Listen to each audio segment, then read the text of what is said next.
That was a great send-off from Bill and Professor Summers or President Summers or Secretary Summers. Whoever you are, you do a great job. Thank you so much. Our next, we have to do a little seating up here front. Our next panel, as you know, is going to be on the financial system, stability and reform. It'll be moderated by Gillian Tett, a very prospective observer and commentator on all of these issues. She's U.S. Managing Editor of the Financial Times, known to all of us, I'm sure. And we have an excellent panel assembled for this topic, who will include Stefan Ingves, Sandie O'Connor, Axel Weber, and Clare Woodman. It's a very diverse panel and a very expert panel of speakers, not only speakers, actors in the financial system, who are right there doing things and getting things done. And now I'd like to welcome all of them as soon as they get their bottles of water. If you could lead the way, Gillian, and your panelists, please.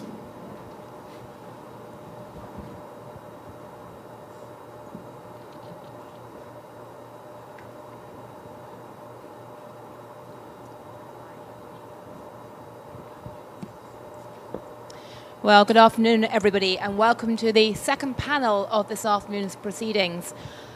We've just had a rather sobering, if not gloomy, assessment of the global economic outlook from Larry Summers. So now we're going to talk about the financial system and see if that can give us any reason to feel any more cheerful. And as you just heard, we've had we've got a very strong panel of people to talk about that today, from both the public and private sector. And we are discussing the state of finance at really quite a critical juncture. Those of you who have not already logged onto your ft.com this morning will have missed the fact that in London there have been fireworks over the last day with a so-called sterling flash crash in response to the debate about Brexit. And if nothing else, that indicates that markets are in quite a febrile state, quite an unexpectedly febrile state at the moment. And we're in a world when there are some very big currents facing the financial system right now, be that the huge debt pile that the IMF has illustrated this week, be that the fact that rates are super low, negative in some parts of the world, and we're in unprecedented territory in that respect, which is putting a lot of pressure on the banks and the insurance sector. And in addition to that, we have obviously global rebalancing and the issues in China that Bill Rhodes alluded to earlier on. So it's a number of headwinds. And in theory, we've spent the last few years since the financial crisis making the system a lot safer and strong enough to withstand this. If you want to feel optimistic, you can point to the fact that we keep having flash crashes, but nothing has been too nasty as a result of these flash crashes in a lasting way yet. But the question, I think, in many people's minds, including we at the FT, is do we actually have a financial system right now that is truly safer or not? Is the reform process finished? Is there more that needs to be done? Has it gone too far? And just how well can the financial system withstand this era of super low rates? So, a lot of questions. I don't know who would like to go first. I was going to perhaps suggest starting with Axel Weber, since you have straddled both the public and private sector. You are essentially a gamekeeper turned poacher, having been working inside the public sector of the regulator, and now you're in the private sector, so you've seen it from both sides. And of course, you have a very interesting perspective on the issue of where Brexit's going, the pressures of low rates, and the challenges, in particular for Europe, of having super low rates from the ECB. So when you look at the financial system right now, What keeps you up at night? What are you worried about? Well, basically, maybe 3 points. The first one is I think the financial system is much more stable now than what we've seen in the financial Can crisis. everyone hear? I think maybe the Can everyone microphone. hear? Is somebody doing sound? Can they just check that it's working? Okay. I've been Right. mic'd up, so yeah, it works Okay. now. So the system, in my view, is much more stable now. Just to quote Mark Carney, banks have raised capital by a factor of 7. In some cases of banks, it's a factor of 10. We have decreased our balance sheet, we've de-risked, we've changed business models. So I think the banks have moved to a much different place. But of course, the financial system is not equivalent to the banks. There are other areas, market-based finance, that play a big role. And as always, when we see massive re-regulation of some parts of the financial system, regulatory arbitrage opens up and activities migrate from the regulated areas into the unregulated. And part of the agenda is done, part of the agenda is still open. Stefan will probably talk a bit more about the agenda that is imminent from the Basel Committee. We know that here in the US, part of the Frank Dodd legislation has been done, other parts are missing. One piece that is missing, for example, is remuneration, and that's been highly discussed recently, incentive systems and pay systems. So I think we're in the middle of reform. Most of the institutions, I think, have moved to a better place. The second problem that I see is, look, financial markets used to be a good reflection of the real economy. If you look at stock markets 10, 15 years ago, the stock market movements were strongly reflecting how the real economy was doing. That's no longer the case. Stock markets have now become a mirror image of financial markets, in particular of central banking. If you now get a bad job number, the first thing that happens is the stock market booms. Why? Because the stock market, people understand that low rates will be there for longer, and therefore liquidity will be there for longer, and so you see a positive reaction rather than the usual negative reaction. So in a way, we're seeing monetary policy being basically the major market mover, not just in equity market, not just in fixed income markets, where that's normal, but also in equity markets and many other markets, because central banks have embarked on being very strongly intervening in markets and almost becoming central counterparties in some of the markets. It's totally clear that the Fed would always intervene on the Fed funds rate. In the past, more on the short end, later on more over the maturity. But other central banks, let's take the Bank of Japan or the European central banks, do not limit themselves to treasury markets. They are intervening in buying various assets. And so it's not just the underlying yield curve that gets distorted by massive monetary policy, especially at the longer end. It's also spreads that get distorted. In the US, spreads have not really been that distorted relative to pre-crisis. But in Europe and Japan, we're seeing almost every single asset, both in terms of level of where they trade and spreads over other assets, really not reflecting kind of where they were in the past. And that causes all sorts of problems, in my view. Take third thing, and that's what worries me and keeps me up. If you look at what financial markets can do, financial markets are great at pricing risk, discounting risk. If we can put a number on it and a probability on it, we can trade it, we can price it, we can hedge it, we can basically deal with risk. A lot of what we see in financial markets now have very little to do with risk initially and are genuine political uncertainties. And financial markets have a hard time to price uncertainty. And you just look at the case of Brexit. I want to close on that. What initially happened, everyone understood that this is not going to be something good. So you had an initial reaction of a big discount on everything that had a pound sign on it, be it London property, be it London equity, be it the pound itself. But of course, it's a highly uncertain event, so it could play out in both directions. We just don't know. And every time you now have a British politician speak, there's another data point, and the market goes back and prices that speech and forms new probabilistic assessments of the way forward in the UK. And that's why, for example, after the speech of Theresa May, we saw some movements in the market. As the market becomes more certain, given speeches and indications of where the whole thing is going, it can start pricing that. So I think it is permanently going to be the case, and it's a new feature of financial markets. As uncertainty gets resolved by getting new data points and pricing those, you will have a lot of volatility in markets that price all of these news. And if you look where the big pricing risks were in the past, and financial institutions were focused on that, the name of the game used to be pricing risk in emerging markets. That's no longer the case. If it's really pricing risk and uncertainty, it's pricing political risk in mature markets that has become much bigger driver of financial markets than it has been in the past. Be it the US election, Larry Summers just alluded a few times to it, be it the European elections in France, in Germany, be it the British exit decision, be it some of these regional conflicts, a huge amount of uncertainty and volatility in the market, and risks have migrated from emerging markets and from not so mature financial systems to the more mature financial systems and the most established markets in the world.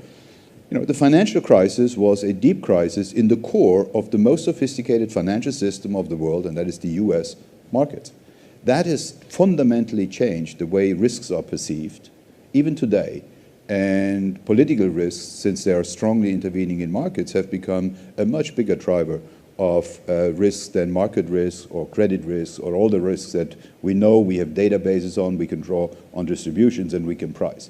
Political risk, in my view, is the major mover of markets, and that's going to mean a lot of volatility continued ahead. Right. So banks are better, but markets are distorted, and political risk is now absolutely predominant, and you can't price assets on the back of those lovely econometric models that everyone used to use on the trading floors. You need to use political scientists, gut intuition, or dare I say it, anthropologists. Sounds like a job creation scheme for anthropologists. Not a very reassuring picture. Stefan, what keeps you up at night, other than the thought that maybe your Basel Committee on Banking Supervision will carry on for another 20 years? I think that, and we should all basically say a big thank you for doing this job, because it's very important. I imagine much of it feels quite thankless. I think it's safe to say that the Basel Committee for sure is going to carry on for another 20 years. You don't have to worry about that, because the Basel Committee has been around since the 70s or something like that, and there's the world changes and you need to fix things. I mean, that's the reality of it. And it's also a continuous conversation among regulators at the global level. And that means that there will always be differences of view, so work will continue. But let me back up a little bit and say a few words about where we are today and where we're coming from. Because as Axel said, back in 2007, 2008, we came to realize that the Great Moderation came to an end. And that presented itself very, very much through the financial sector with all the well-known issues that have been discussed at length. So about 8 years ago, the G20 leaders got together, actually here in Washington, at about almost exactly 8 years ago, and they said, we have to fix this. This does not really work. And we do know from looking at the numbers that if you end up with a serious banking crisis, you will never claw back what you have lost. That's really how it works. So it pays to avoid these things. So based on that, it was pretty clear that capital had to go up. It was also pretty clear that the system that we had was in some sense too simple. One would always like to have something simple, but we needed actually more constraints that we had in the past. And that's essentially the work of the Basel Committee in the past 8 years.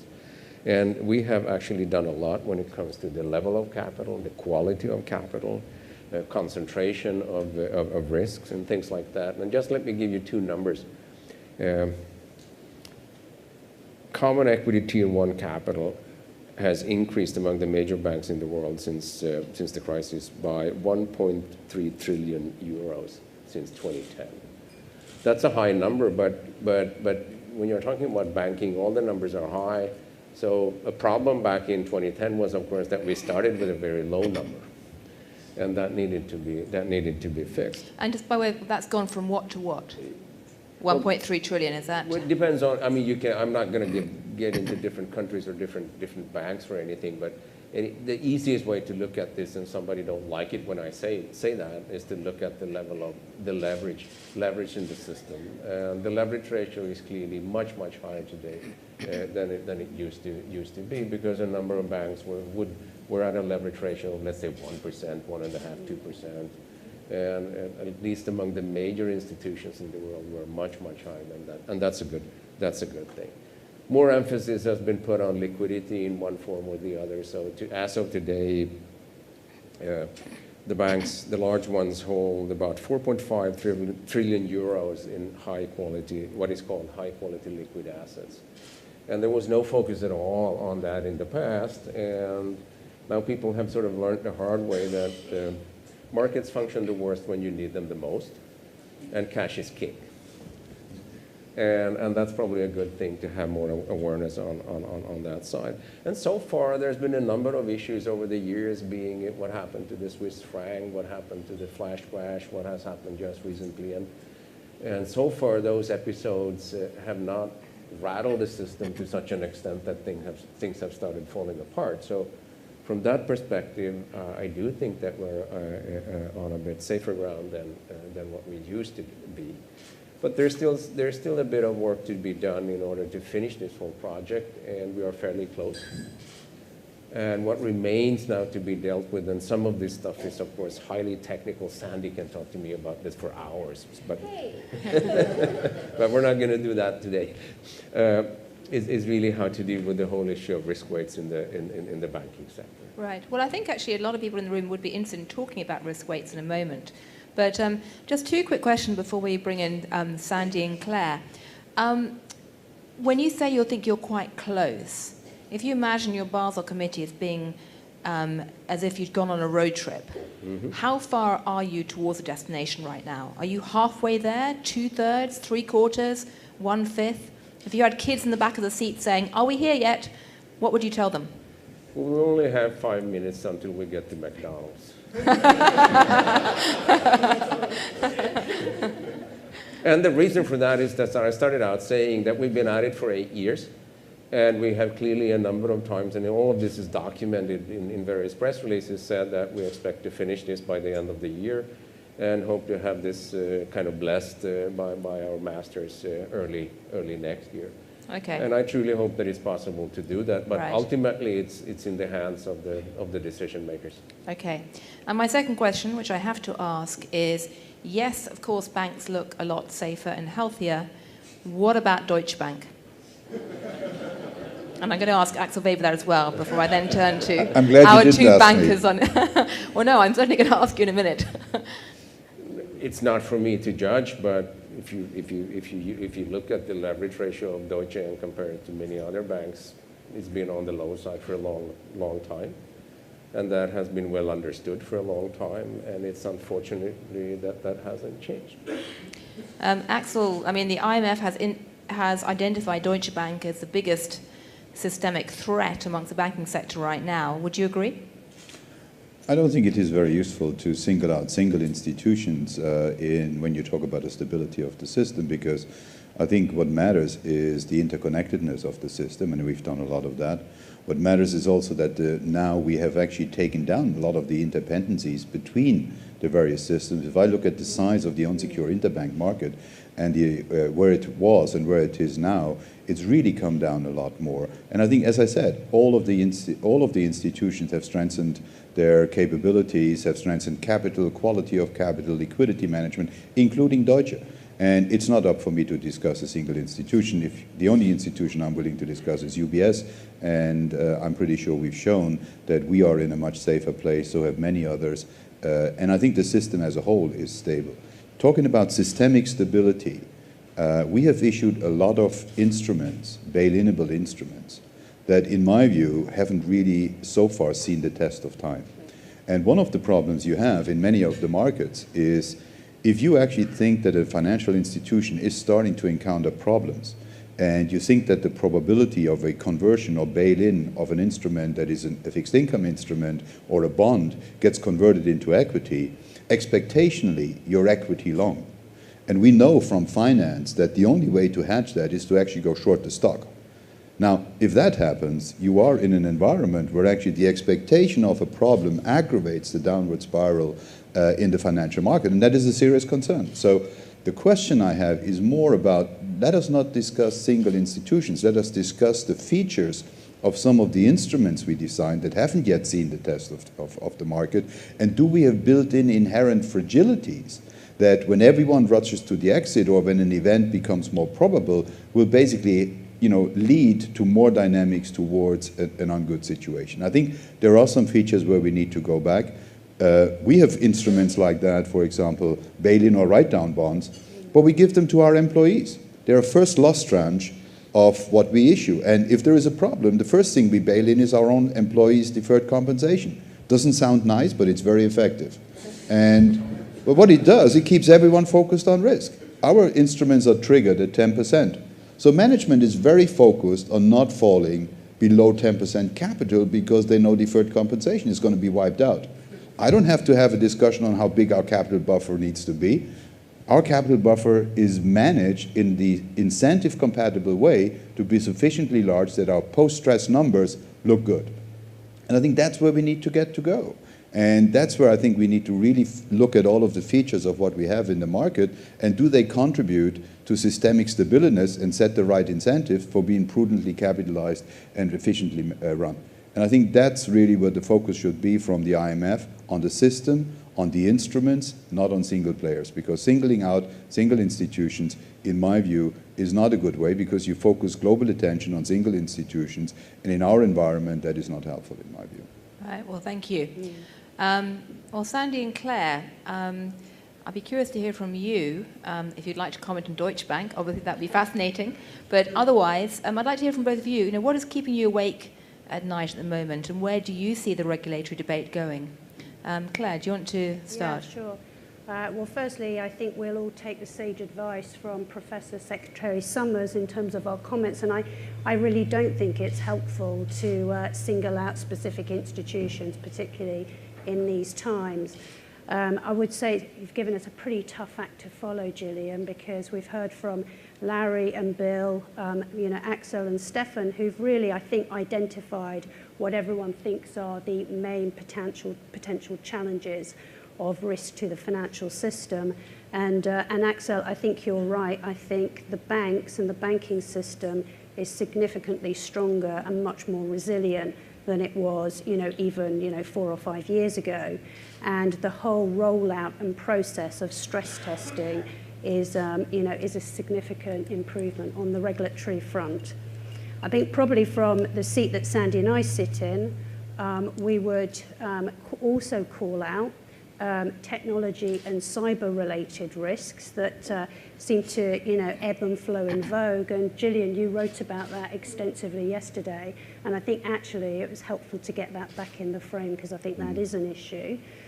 Last night when I was thinking about this, and Gillian, for the audience you may not know, Gillian sent out, a massive assignment for all of us with some fabulously incisive questions.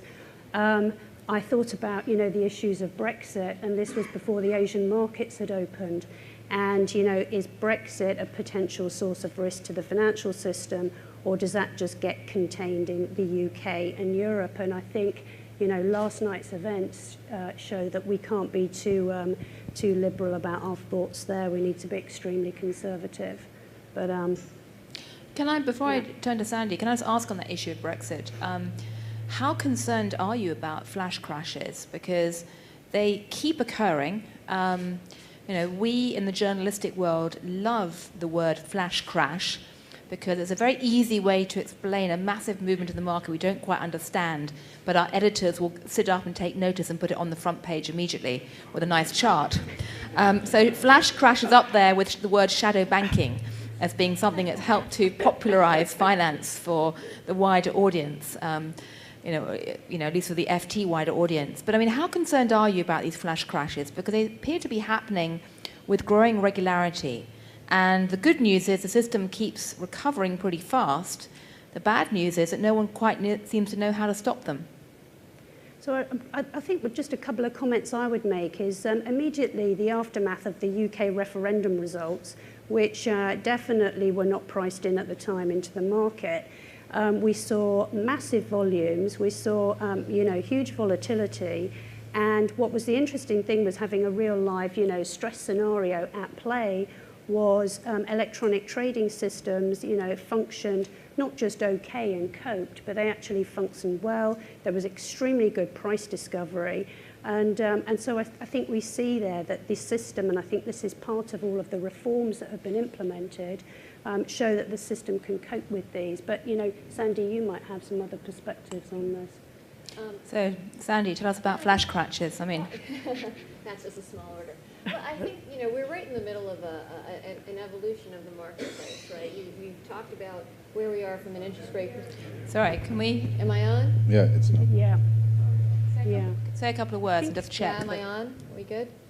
Can you hear at the back? Better? Can you wave if you can hear her at the back? Yeah, I'm okay now? Okay, great. We've got waving. Thank you. I'll wave Thank back. you. So look, I think the market is in a very different place. We have a confluence of events, both regulatory reform, changing and evolving infrastructure, increase of electronic trading, and low interest rates and negative interest rates. So, you know, the world is still sort of finding its way. I think the observation that I would have, no matter which of the flash crashes that you're talking about, the good news is transactions are going through. The market itself is not stalling and stopping. And in some aspects, many refer to that as, well, liquidity is just fine. We're good, ready to go.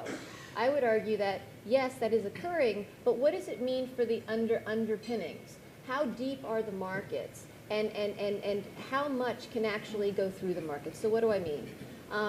Bid-offer spreads, as they appear, don't look very much unchanged from what they had been pre-crisis. So people say, okay, everything looks fine. But the reality is how much you can actually trade at that level is fundamentally different, no matter which instrument you're talking about, right? So when you talk about these flash crashes, if there's realized volatility, market depth has a tendency now to fall off a bit more quickly.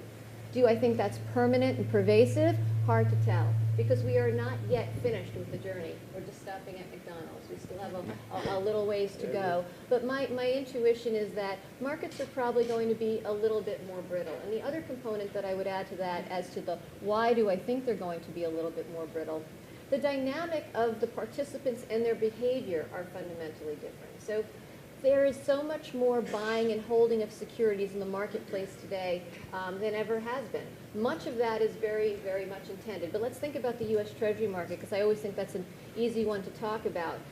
In the world that we live in today, there's been an enormous amount of quantitative easing, and many treasuries sit on the balance sheets of the U.S. central bank as well as foreign central banks. In fact, almost 2/3 of the tradable supply. In addition to that, as a result of a lot of the liquidity coverage ratios and the liquidity ratios that had never existed before, you've got major GSIBs around the world that are actually holding H2LA, often in the form of U.S. Treasuries, on their balance sheet, and those are not repoed into the market. They're held, so to speak, in the box. Why? Because you've got another issue related to leverage, because that would just increase a capital cost. In addition to that, you've got, you know, a new infrastructure in central counterparty clearing, right? And in order to make central counterparty clearing work, you have to underpin it with collateral. So there are more components of treasuries that are sitting on the balance sheets there that are also not being repoed because they are there to provide liquidity and margining, right? And then lastly, back to the point, Axel, that you raised earlier, you know, asset managers have been deeply engaged in buying U.S. treasuries. Why? Because fundamental to the current investment thesis is, of course, the quantitative easing led by central banks around the world. So you have a lot of buy and hold. You have a lot lower velocity of collateral in the marketplace, and expectations for liquidity in those have not changed. So the real test will be, as we go through, you know, more stress in the cycle, you know, what will the pricing look like? How much will it gap? And will there be a buyer on the other side? Because we are moving to a more one-directional position taking. So that's sort of thoughts on liquidity. Can I just, on that point quickly, can I just jump in there? I want to talk about risk-weighted assets in a minute, but in a world where essentially you have far fewer market makers in place, do you have any faith that new entrants will come up to be market makers in the future? Are we heading for a system where there simply are not going to be market makers and, as we say, we'll have constant volatility? Or is it possible that actually we are sliding towards a world where if a crisis does happen, if we have a recession, which of course Larry Summers said would be 20%, and a shock, the central banks are going to have to step in and become the market maker of last resort for a growing number of assets? So I think, you know, there will be more diversity in the marketplace. You know, there will be new entrants, but likely how they engage and participate will be different. You know, we've seen a large emergence in electronic trading and PTFs. Now, there's an engagement intraday. It typically is more on a matched or an agency basis, and those positions need to clear by the end of the day. So they're not likely to take those positions overnight. From time to time, people talk about will hedge funds or asset managers step into that role. Well, the reality is that's typically not core to what they do for a living or the constituents they serve. They may make prices or take prices from time to time, but it's a different framework. So I think there probably will be a bit of a shift toward agency trading, but the market is not going to be able to function without some principal trading, but the depth will be lower, so you have to change how you trade in the market. Smaller size, higher price volatility, so I think it's just a different world that we live in. Right. Do any of you want to chip in on that before I turn to risk-weighted assets? Well, I think Sandie is absolutely right. Look, it was a part of the design of the reforms was to have banks get out of proprietary trading, and as a result, many banks have stopped their market making, at the scale it was there. Of course, you cannot replace banks' activities there by a vacuum. I think it's very unlikely that others will step in, but if we see tensions in the market, we really have to ask ourselves, do we have the emergency authorities in place for those markets to function orderly in a distressed situation? And I think that's where, we have a system of providing ultimate liquidity to banks by central banks if there is stress in the market. We don't have the same, say, for broker-dealers. And I think if we do see market stress, my first order approximation would be that liquidity, if it doesn't come from the private sector, will come from the public sector, will come from the central banks. We've actually seen it when in Europe some fund business, and Jean-Claude Trichet who's here remembers that, when some of the funds were having trouble, they basically, what we did was basically give them three-party or two-party repos where many of the funds owned by banks would pass their collateral through the banks into the discount windows, and therefore the parent bank would provide liquidity to some of the fund business. It was, and even we went to provide some liquidity to funds that didn't have a parent because you can't just let the orphans die out there. So the problem is that market liquidity, there is no agreed upon mechanism now on how to deal with it in a distressed situation. And I think we need a mechanism like that because constructive ambiguity around it is not going to be an easy solution because, lawmakers will feel it very hard that central banks, if they move into to provide liquidity to markets, are again seen as straying from their mandate. So I think we really need emergency authorities in some of these areas. And I know it's a touchy issue, but I wouldn't want to wait for the test for this to happen and then see how the market and how the official sector would deal with it. So I think it's very likely that the central banks will have to face a responsibility there, even though it's not part of their remit at this point. Well, Stefan, maybe after you finish drawing up the rules for the banking system, you can create the rules for the next wave of emergency central bank facilities.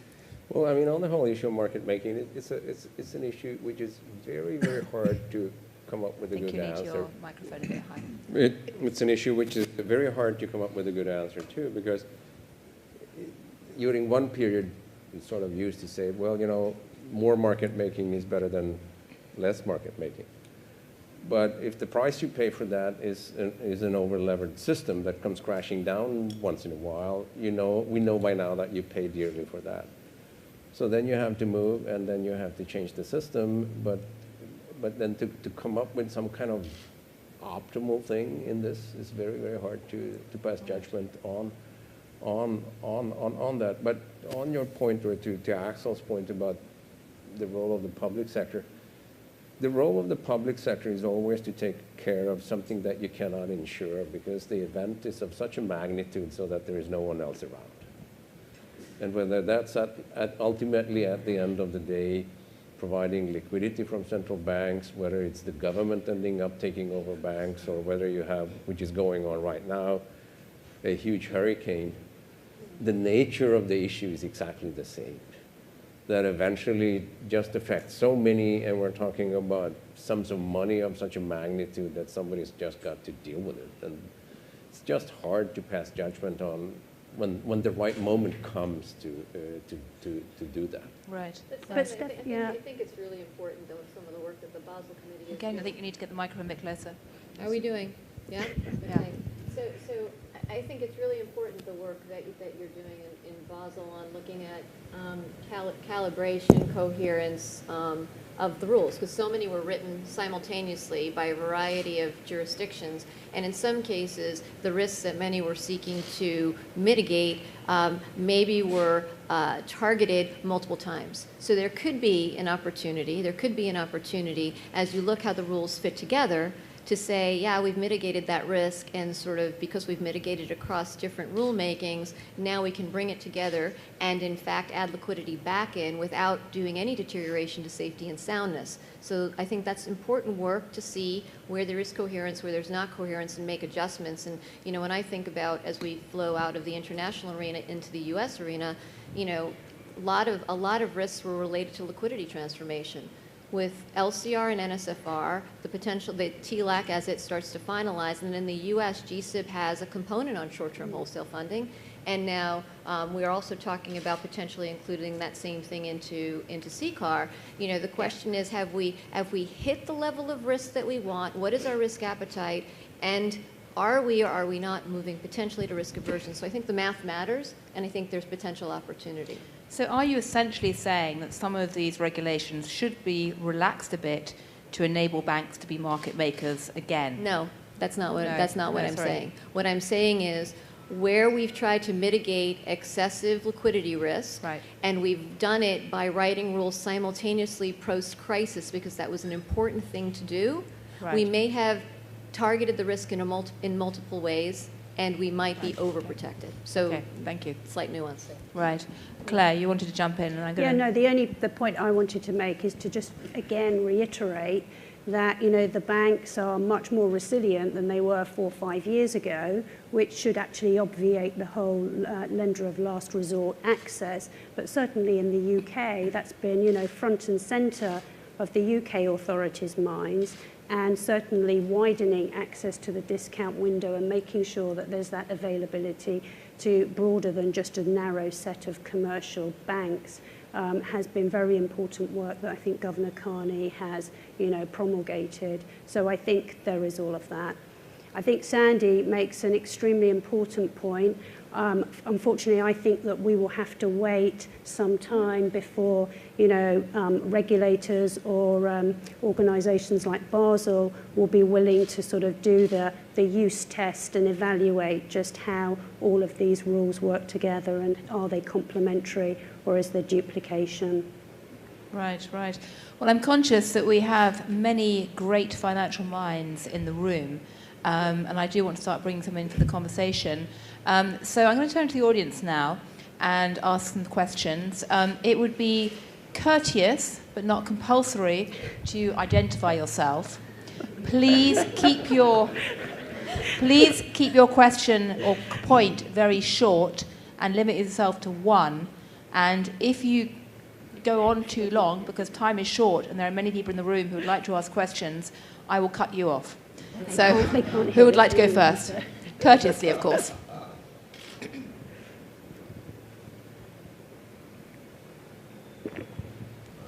Thank you. My name is Lutfi Siddiqui with LSE, now previously with UBS.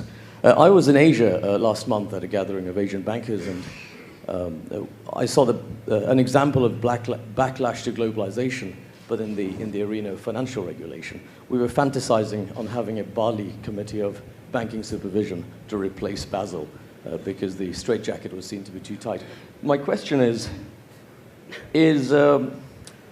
have we now had just too many layers and layers of complexity? Basel 1, 2, 3, 4, like the Rocky movies that keep on going on.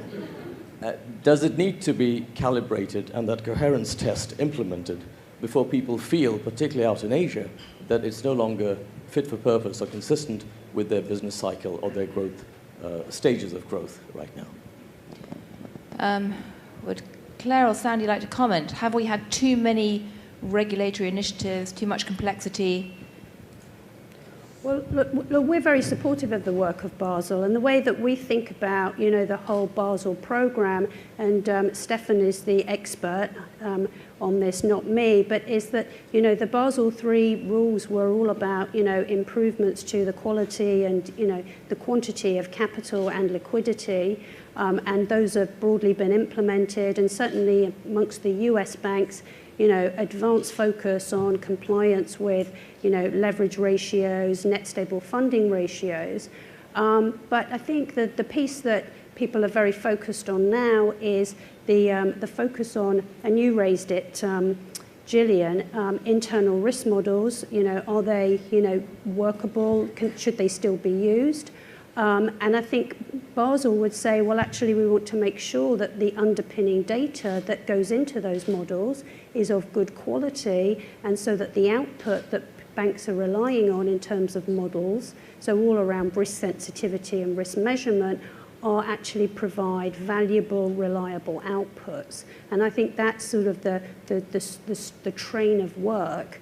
But, as Sandie said, and I think your point and question alludes to, how all of it fits together and the cohesiveness, and is there duplication, and is that causing businesses to make, perverse decisions about what activity they should do for clients and customers. That's really important, because lending is what will stimulate growth in the economy.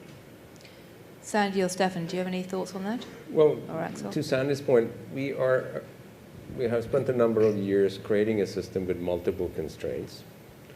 Now, if you deal with the system with multiple constraints, if you do it sort of from a mathematical perspective, then you realize that it's a kind of a general equilibrium system with constraints. But when you talk to real people and when you negotiate these things with real people, it's physically impossible to do this in one enormously long Basel committee session where everything is settled in one go. So you have to take it sequentially. Eventually you get to a point where you have to ask yourself, how do these multiple constraints relate to each other?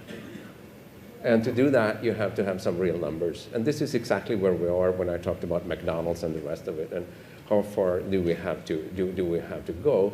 Because it has taken until now. It would have been wonderful if we could have done it in half the time to get to where we are, but it didn't do it because it takes time to do these things, and some of it is highly technical. So now we're at a juncture where we have asked ourselves, do these numbers add up? And if they do, then we'll tell you when we're done, and that's fairly soon. So watch this space. Any more questions? We got a question here and then over there. So, microphone over there.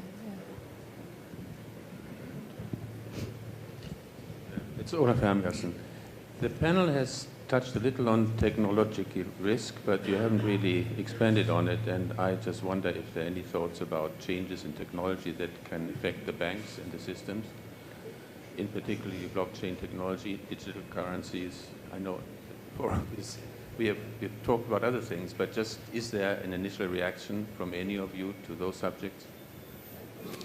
Yes. Yes. Yeah, I can give you one from my very national perspective, because I happen to represent a central bank where the nominal amount of outstanding cash has shrunk with about 40% in 5 years. And then clearly in that environment, technology matters, and technology matters a lot. It's also so that in my environment, I think that roughly, I hope that I get the numbers reasonably right now, roughly half of the branch offices in the system don't hold any cash at all. So half the branch offices in the Swedish banking system now don't have any cash. Cash, exactly. So technology matters, and a lot. So it creates a challenge when we want to take a nice photograph of what's happening in the financial system. That's true. So I'll pick up on that. So not only does technology matter, but getting it right matters even more. Back to the changing in risk. So, to the original questions that we started out with was, what do you potentially lose sleep over? I would say I would potentially lose sleep over the growing set of cybercrime and the inconsistency of cybersecurity in the system. Because when you step back and you think about where we are today, so much digitalization of financial assets that we just heard about, right? And an increased use of mobile applications. All of us have them in our cell phones that you might do a day trade on, or you might move your money to your child's education account, or you might make an asset management decision in, which creates multiple points of entry into the system. And then we've got a whole new vast array of financial market infrastructures, which increases interconnectedness in technology. So when you step back and you think, okay, we are also now faced with higher levels of sophisticated, repeated, evolving and adaptable attacks, sometimes by state-sponsored entities, with the intent to harm. We really need to be focused. Governments, banking institutions, international standard setters, financial market infrastructures on making sure that we stand shoulder to shoulder with at least a set of minimum standards in developing cybersecurity. Because without that, you know, much like water will find a place where there's a crack, right? If there are weak points of connectivity in our financial ecosystem, that is exactly where attacks can go. And it matters. Why? Because data, its integrity, and keeping financial markets and economies open for business absolutely matter, because without it, people and institutions lose confidence. And when there is loss of confidence, well, now we're back in Basel, because then we're talking about how do you protect against financial instability. So I think a lot more work needs to continue to be done, globalizing and harmonizing minimum standards. Well, it's fascinating. I must say, as Claire mentioned earlier, I have a column in today's Financial Times about this, making the point that what the US election has shown is there's actually a new front in the whole cyber war, in that people are no longer just trying to steal secrets or money or trying to destroy things. They're also trying to destroy trust in the system, which is very alarming in relation to finance. But Axel and Claire. Yeah.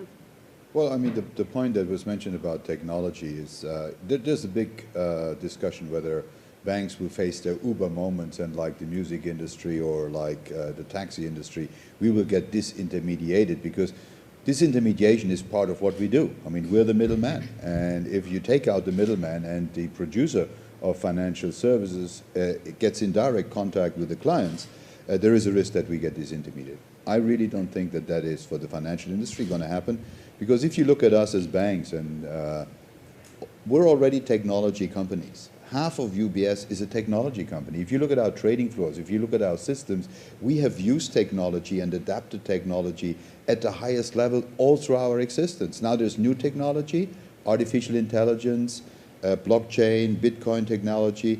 We will use it, we will adapt to it, and we will integrate it into our systems, depending on our business models.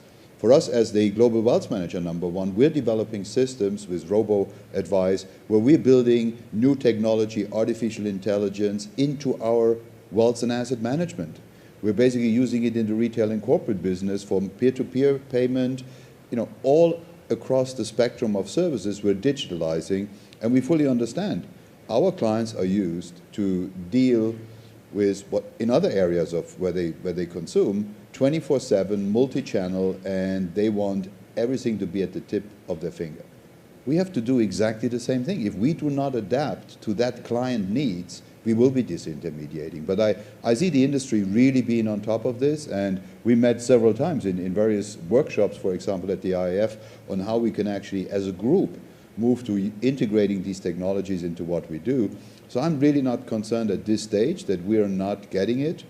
I think it's a different thing is, are we profitable enough in these new areas to face all the investment needs that we have on top of raising capital and doing all the other things that we need to do in order to make the transition to the new world.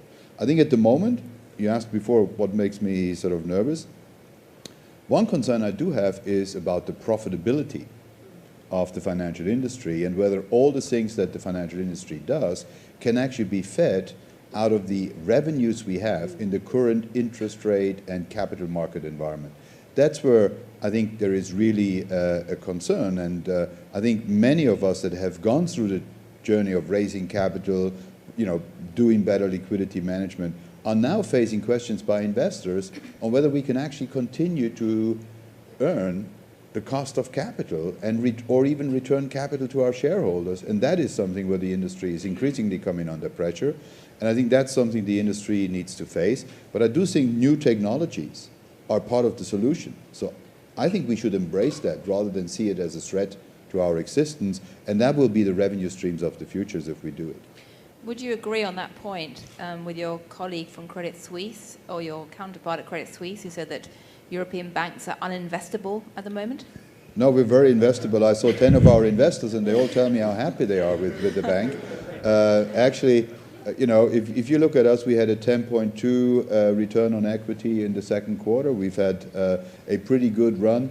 What we have done very early, and again, you know, this is not about advertising what we've done, but we don't get that same questions. We get more underlying questions is, how much is the system as such going to suffer if the current interest rate environment and capital market environment is going to stay for long?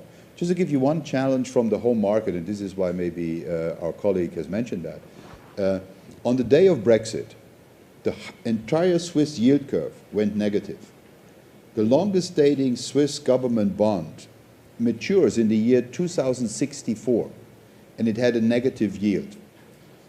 So your choice, if you're an investor in Swiss government bonds, is you pick a big loss for a short time or a small loss for a long time. That's not a conducive investment environment. And that's where really I think the real challenge is, do we get out, do we see the exit of central banks and others in the market from this current environment, or is that really the new normal and we face it for a longer period of time? And these flat yield curves and negative rates are starting to impact on the business model of every financial institution, not just banks. Talk to asset managers, talk to pension funds. So for me, it is not really are banks investable or uninvestable. Is the system producing returns that are anywhere close to past returns and expectation of our investors that those past returns are the right norm? Or will we see an adjustment of return expectations in the investor base, given the fact that we're in a new normal and returns have come down and investors have to get used to that? And I think that is a debate that we'll probably see. It's an ongoing debate, but we'll probably see investors having to adapt their expectations over time as there's no beta in the market and as actually many of the passive investments just scrape above the waterline. That's going to be a quite new normal if it is prolonged for a long period of time. Right. One more question? Over there, yes. And please keep this short because we're almost out of time. Thank you. Adam Crichton from the Wall Street Journal. We had a couple of mentions through the discussion on so-called bail-inable debt and TLAC. And my question is on these instruments as to whether in an actual crisis when triggers were being reached, whether the regulators or the politicians would actually pull those triggers and convert the instruments into equity. Because from observations in Italy at the moment, we're seeing with Banco de Paschi that there's a great deal of reluctance to convert the nature of these claims. And so, and so this may explain why the finance sector prefers to have bail-inable debt than to have a basic equity.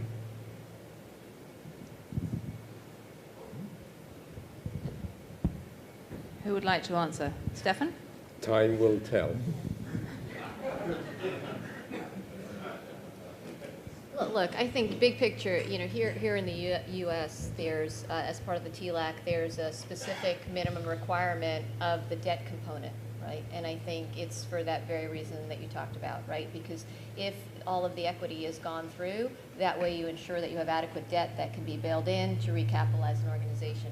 Because the most important thing, frankly, for large organizations, for G-SIBs or G-SIBs around the world, is to make sure that they continue with their operating activities, because otherwise you create fundamental systemic risk. So I think time will tell. I agree with that completely, but the way it is structured and where I think that there's an extraordinary will, it will follow through. I think the issue right now, as I understand it in the discussions in Italy, are they're mid-transition. The underlying buyers of that debt were, it seems, more retail-based. And as you work through that over time, and those are no longer sold to the retail base, and they're predominantly in professional and institutional base, I think the willingness changes in a dramatic way. But I think that's the point, though, is I think when they were designed, the thought about who was the investor base for those securities was not really thought through. And now we're faced with that question, and that's why there's a challenge. Right. Well, sadly, very sadly, we are out of time now. It's been a fascinating discussion. A number of sort of key conclusions that I draw. First of all, that an enormous amount of banking regulatory work has been done, and let's all hope that the end is in sight in this post-crisis wave, and we can all take stock on the costs. And I think if we are moving to a debate about the cost-benefit analysis with some tangible numbers, that's something that I think the private sector and probably the public sector will welcome very strongly. Second point, though, is that in spite of all this work on the regulatory side, markets remain, if not fragile, then distinctly distorted, as Axel Weber has pointed out, by political action. and there seems to be very little likelihood of that heavy political distortion and interference being reduced anytime soon. And so that leads me to my third point, which is that the financial sector has produced some astonishing stories over the last decade. From the point of view of the Financial Times, I think we will have a lot to write about over the next year. So thank you very much all indeed. Thank you. Thank you.